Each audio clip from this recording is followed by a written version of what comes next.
This is a rating video for Tokyo Ghoul Re Episode 6. Links as always in the description below to go watch my reaction, and then come back here to see my full thoughts, ideas, and theories about this episode. It's a very cool episode. I will be talking about it for a little while probably. So click away now. I'll be spoilerless to what happened in this episode. Okay, so some cool stuff happened. Also, tries here. I'll try. I forgot to put up the Discord thing. Yeah, so tries here. Some cool stuff happened. Try mentioned if I recognize the song. Obviously, I did. I just didn't say it in my my reaction.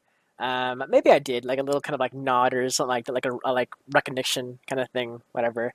In my actual reaction, but it was cool to see that again. When like that was kind of like when Kaneki's side was sort of coming out a little bit, which was really cool. We got to see Hinami. Finally, we got to see her. Not only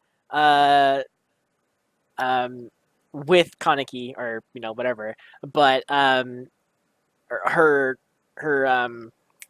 Kagane showing up as well, which hers is badass because it reminds me of like kind of like a cyborg sort of like mechanical kind of esque design to it.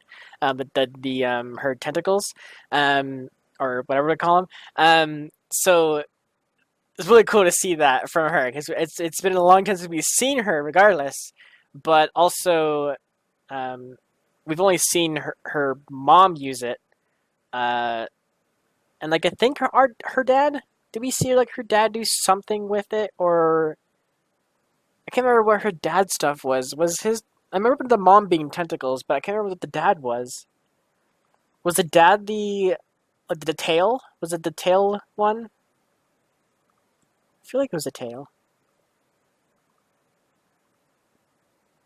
Probably a tail. The boring looking one, yeah. But anyways, it's super cool because this is in a way like maybe a mix between the two, like the mom and dad kind of thing combined into like one, which is really badass.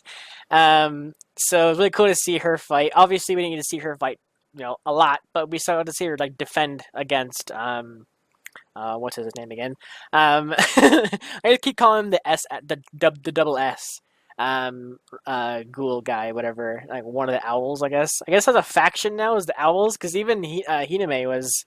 Hiname was talking about like an owl, like she said owl, so it makes me think like maybe they're a faction now. Like I'm not sure.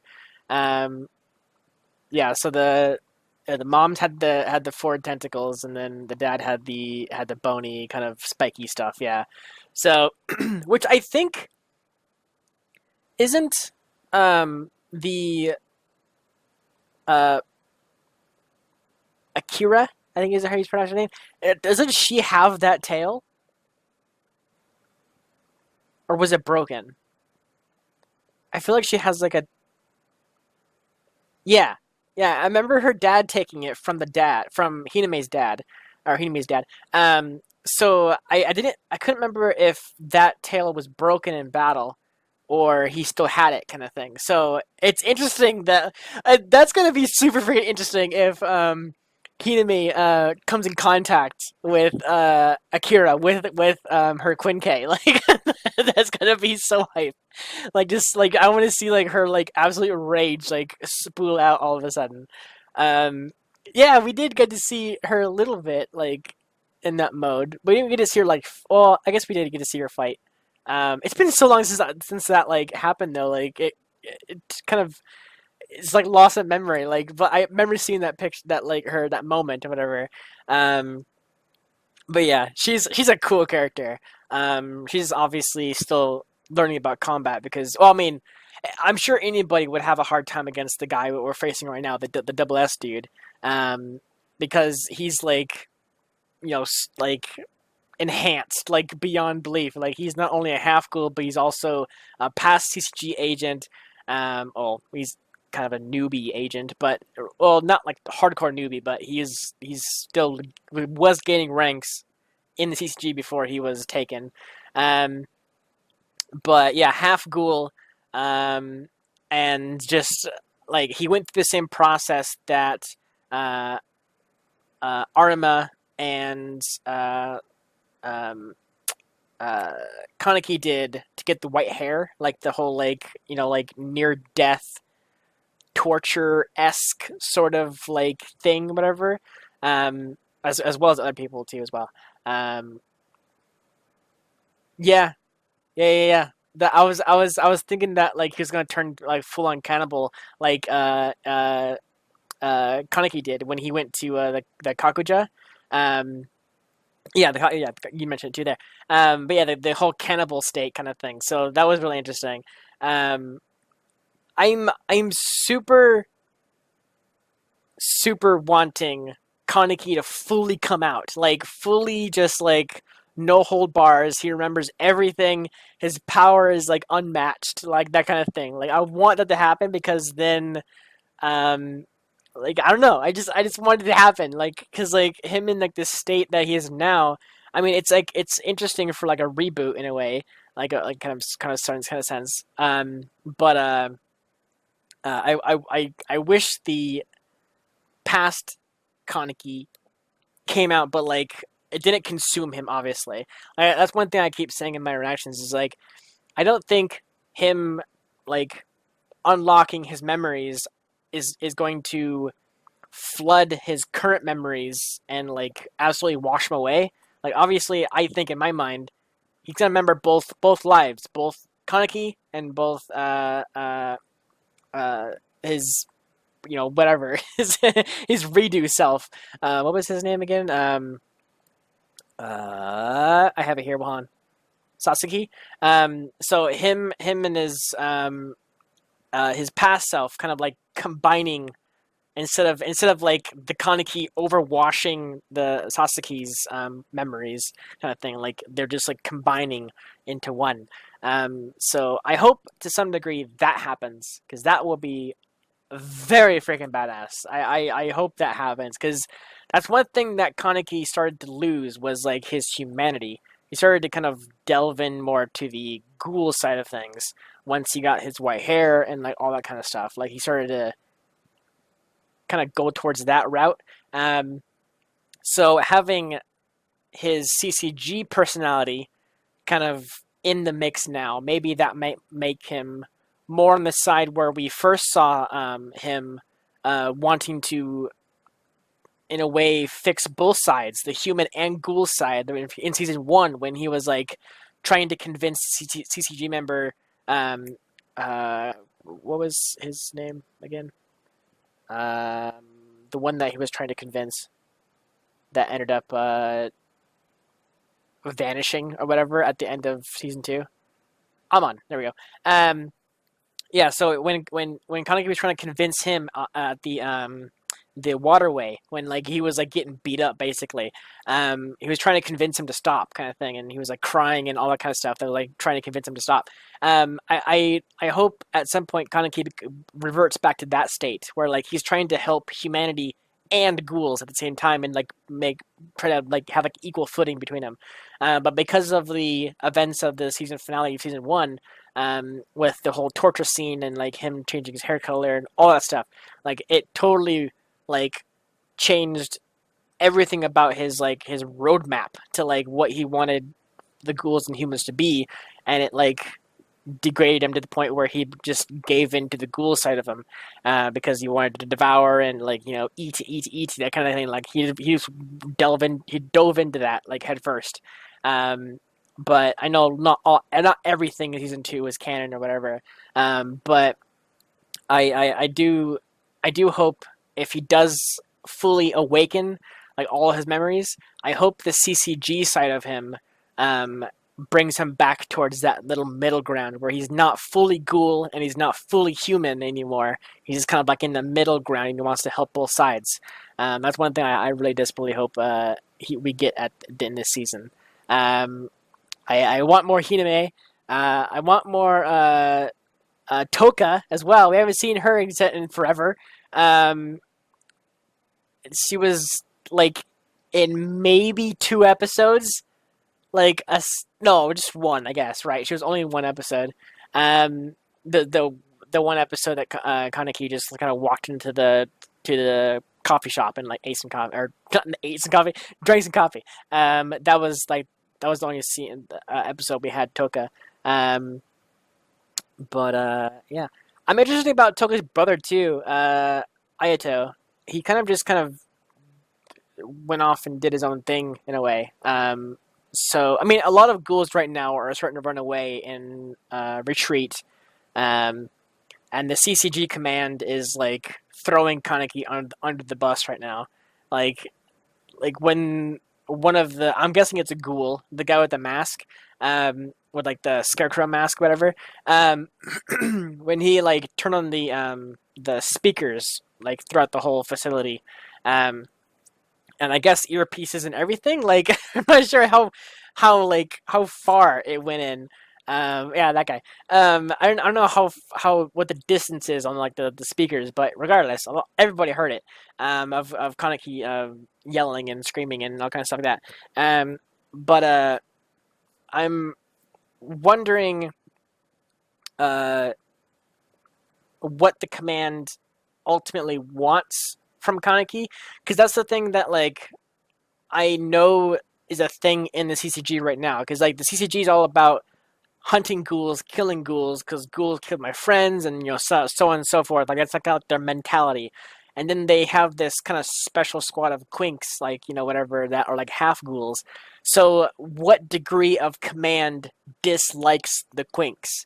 And I think this command guy right now is currently in that state where he doesn't really care about Kaneki.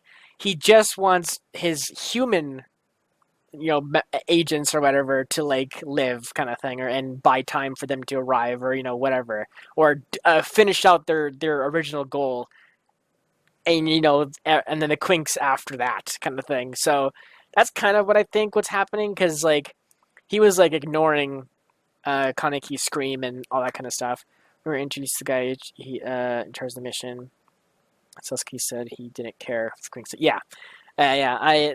It totally makes sense. Like, cause Kaneki was sitting there screaming and everything. His computer guy shut off the sound so not everybody can hear it.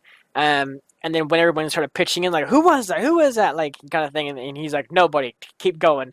It's that, like, just hardcore told me he does not give a crap about Kaneki or any of the Krang squad. Like, he does not care. Like, he hates ghouls. So, even half ghouls, whatever. He hates ghouls regardless. So, that is interesting. I'm wondering if Arma is going to have a word with him. Like, I want that to happen. I want like Command to be like held responsible for what they did, and if Arma, the white haired like leader of the CCG or whatever he is now, if he finds out that something like that happened to Kaneki and the other Quink squad, which I'm guessing is like kind of Arma's like special forces that he created, kind of thing. I'm pretty sure that's pretty much how it went down. Like, he's the one who created this team, um, with the help of Kaneki's and his memory and how he became a half ghoul, I guess.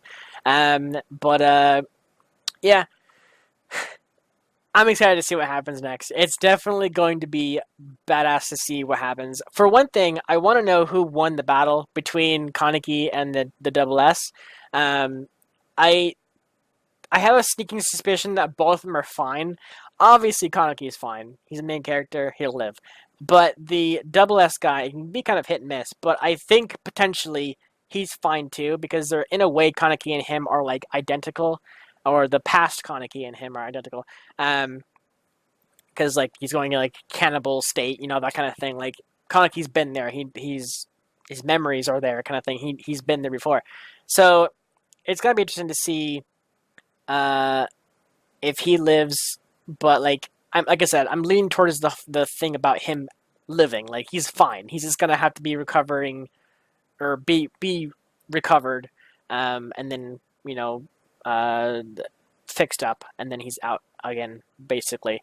So yeah, it's gonna be interesting to see for sure. And then the other owls, or whatever the owl, if they're gonna come and get him, or is the other ghouls going to pick him up and take him? Because Hiname, or Hime, was saying like, you're done here. You don't need to be here anymore. And then he's like, I don't take orders from you. And then he started attacking her.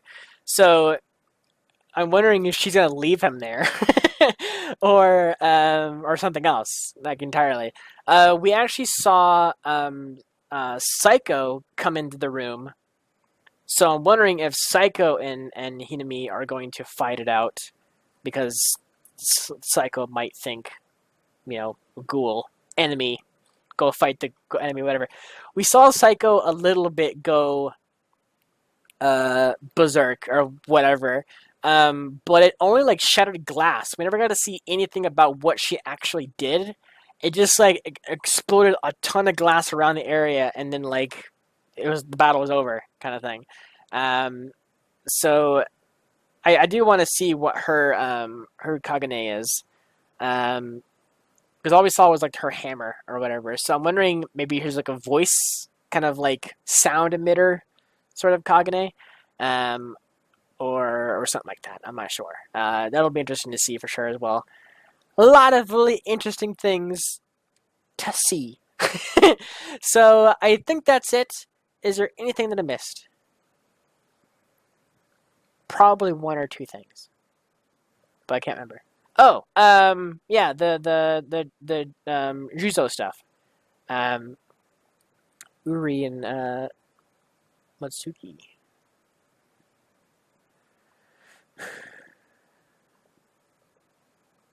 Wait, who's Uri again? Uri. Okay, that guy. Yeah, yeah. I guess like just I have his name down like phonetically in my Queen Squad thing. Yeah. That was interesting. I mean, he was going berserk, but even that didn't help at all. So it goes to show you like uh, powers and everything kind of thing. So it's interesting to see that. Also, he stabbed him.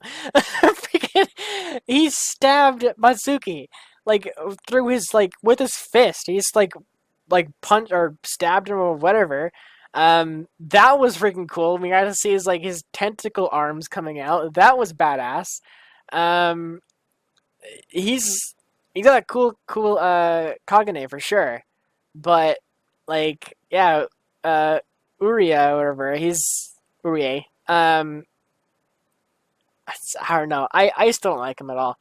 I mean, obviously it's gonna probably buy more time in this series or something like that before I start to kind of maybe vaguely kind of like him. Ultimately, right now, still don't care for him one bit. Um, he's too power hungry. It seems like. Um, he'll probably get worse. Yeah, he's way too power hungry. He's trying to like outpower Kaneki and like everybody, like regardless of who they are, like even his own teammates. Like he's doesn't care about anybody. Um, yeah, he wants more frames unlocked and become more power hungry. Exactly. Yeah. So I don't see him being like maybe we'll even see a first in the show where they actually like convict him almost like like that's one thing that the show hasn't shown us anything is if a agent has gone rogue, right? Like that's one thing. Like we haven't seen what happens to a rogue agent. So in this case, he has gone rogue because he attacked Matsuki, and I'm wondering if Matsuki's going to actually say that, or is the Juzo squad, or whatever, are they going to tell the command about what happened between Matsuki and him and everything? So I'm not sure. I'm interested to see about that as well. But ultimately, I think next episode is going to be all about the aftermath of like the operation. Because like the battles that we had currently from last episode have been concluded. So basically, it's now just wrapping up what we have left to do, and then succeeding in the mission or whatever, getting the bodies in place, whatever, like getting the dead in place, kind of thing. So we'll probably see all of that next episode.